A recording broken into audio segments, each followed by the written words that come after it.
really, really happy to be part of this platform, to be sharing this platform to the stakeholders, to the very, very important people who matter the most in shaping the economy of our state. We have SIDBI, the financial institution, we have the government officers, and we have business organizations and business associations apart from the entrepreneurs present here this evening. 2011, government of Nagaland supported one program called Who Will Rajiv Chandrasekhar Choose? Mr. Rajiv Chandrasekhar was not a politician then, he's currently the Union Minister of State for Skill Development and IT. Entrepreneurship is a very, very new concept, was a very new concept at that point of time in 2011. And Nagaland was very, very government-centric state. It had to be government job, and government job. And so how do we attract young people to think beyond government job? We had to glamorize entrepreneurship, and that's how the government did this program, supported this program. Mr. Rajiv Chandrasekhar flies in his private jet, and then he picks up, we had a boot camp, and he spent about 2 days with them, and then, we started this whole thing to glamorize entrepreneurship. And for the next 10 to 12 years, the government has also been trying its best to help entrepreneurs in various fields. I wear two hats today. One, like initially when Mr. Reni had mentioned, I had been part of this organization that was focusing on young people, on entrepreneurs, entrepreneurship, self-employment, etc., etc. So various programs to the support of the government and the private sectors or private organizations on their own also we've been working a lot on building firstly the capacity, to shift the mindset of young people towards entrepreneurship and business, and secondly to do a capacity building. And over the years, one thing which we noticed is when it comes to talent, when it comes to hardworking, when it comes to innovation, creative innovation, not necessarily in the tech space, but the creative innovation, our people, we are second to none.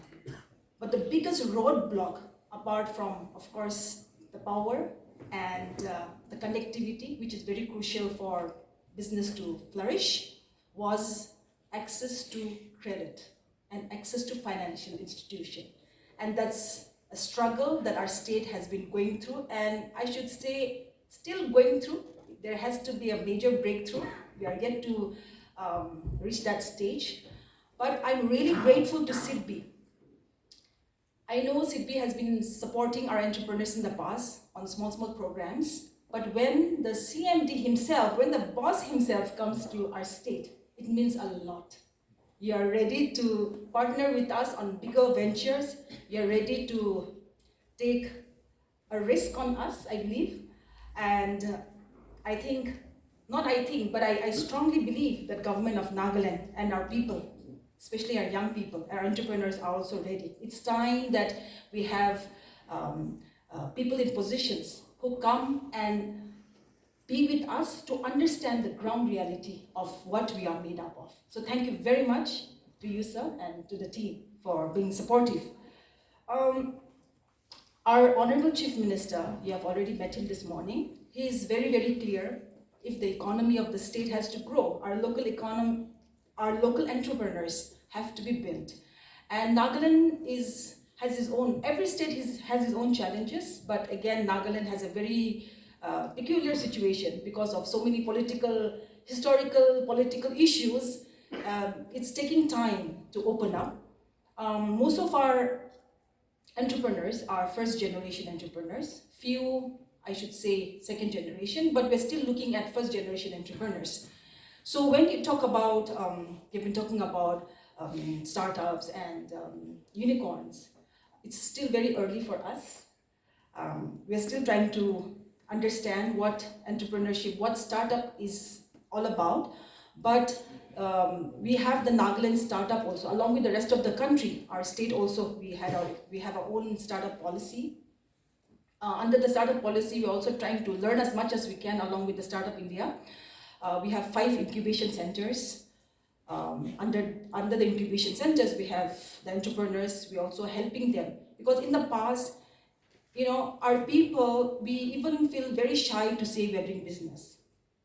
If you are doing a government job, however small it is, it's a matter of pride. But when it comes to business, when you ask them, what are you doing? I mean, they would never say that you're into business. We're not doing anything. So in a situation like that, even if you're doing business, because of, again, the mindset, because of so many things, they are not even ready to register themselves as a private limited. That is also the first struggle. And so to the startup Nagaland, the center, we are also trying to make sure that we are teaching, we are encouraging our entrepreneurs to also sign up or register as a private company. So, that unicorn is still very far for us, but nevertheless, we are getting there. We want to make sure that we are not left behind. We have many strengths, apart from the few examples I've given on the incubation startup policy. Even under MSME, we have about 20,000 plus Udyam registration done already. That may be very small for other state, but for a place like Nagaland, I think we are trying our best. The government is also trying our best to make sure that this awareness is given to them. Before applying any schemes or anything, it's important that we have to have a Udyam registration, because that is your ID, to whatever access to whatever programs that the government has for them. Self-help group, we are really picking up. We have about 14,500 self-help groups. Now we have also reached a level. They've been trained well. Our women, especially women self-help groups, they've been trained well, but now there's a roadblock for all these, the different strengths that we have, whether it's the Udyam people, MSME, the entrepreneurs registered under Udyam, or whether it's the incubation entrepreneurs, or even the SSGs. Now we have to make sure that we're opening doors for them in a more aggressive manner, so that they can now scale up.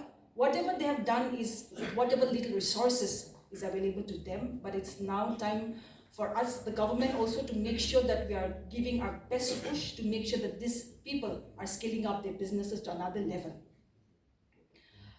Definitely, yes, we don't want to miss the bus, like Dr. Acharya had mentioned. In 5 years, 10 years time, if we don't get into the bus, we are going to miss the bus. We don't want to miss the bus.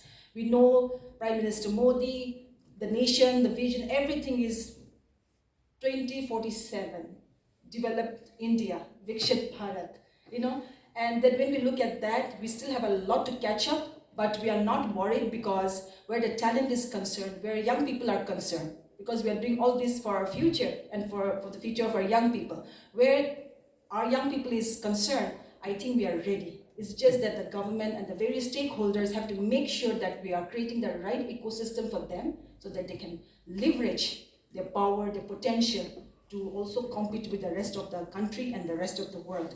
I really will be having a interaction session, so more during that session.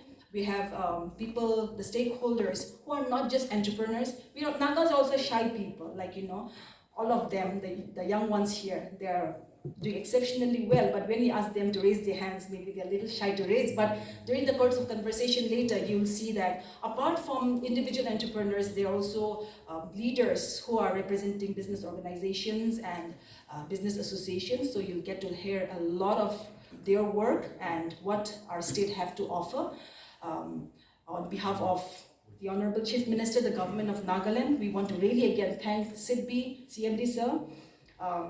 Please be rest assured that we will do our best, because at the end of everything, we are working towards a common goal, like you mentioned, to bring about a significant impact, so that our people can rise, our people can shine for the state, for the country.